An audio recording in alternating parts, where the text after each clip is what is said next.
আমরা সবাই মানুষ হিসাবে আমাদের রক্তের রং নির্ধারিত হয় এবং সায়েন্টিফিক্যালি এইটা বিভাজিত হয় A plus A minus B plus B minus হিসাবে, হিন্দু কিংবা মুসলমান কিংবা খ্রিস্টান কিংবা জৈন হিসাবে নয়।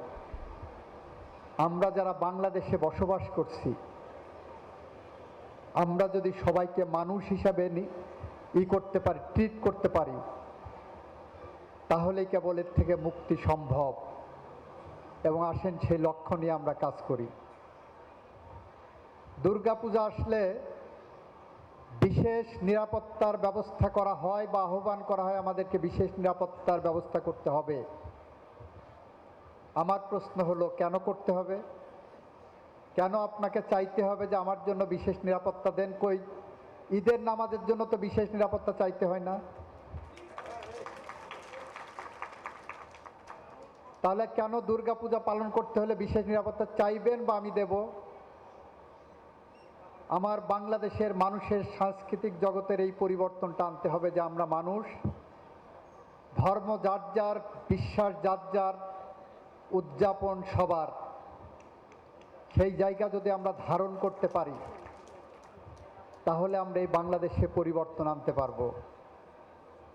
ভোটের কথা, ভোট আপনার যাকে ভালো লাগবে তাকে দেবেন, কিন্তু ধর্মের বিভাজন, রাষ্ট্রের মধ্যে বিভাজন, ধর্মকে ব্যবহার করে রাজনীতি, ধর্মকে ব্যবহার করে ভণ্ডামি, এই পথ থেকে আমাদের ফিরতে হবে যে যেখানেই থাকি না কেন।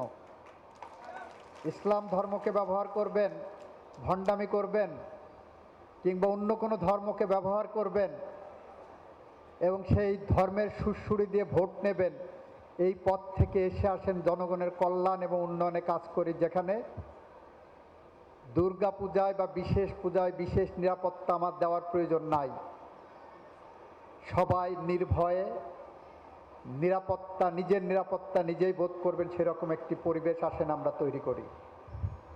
যদি করতে পারি, সোনার বাংলা বলে যে কথা, আমার বাংলাদেশ বলে যে কথা, সেই পথে আমরা হাঁটতে পারবো।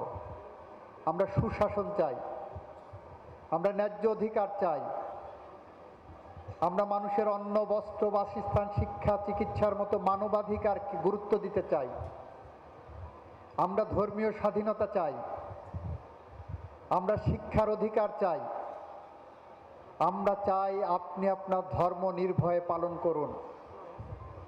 সেই চাওয়ার সাথে আপনারা যারা যেখান থেকে আওয়াজ তুলবেন, আমি সেই আওয়াজের সাথে প্রতিধ্বনি করতে থাকব।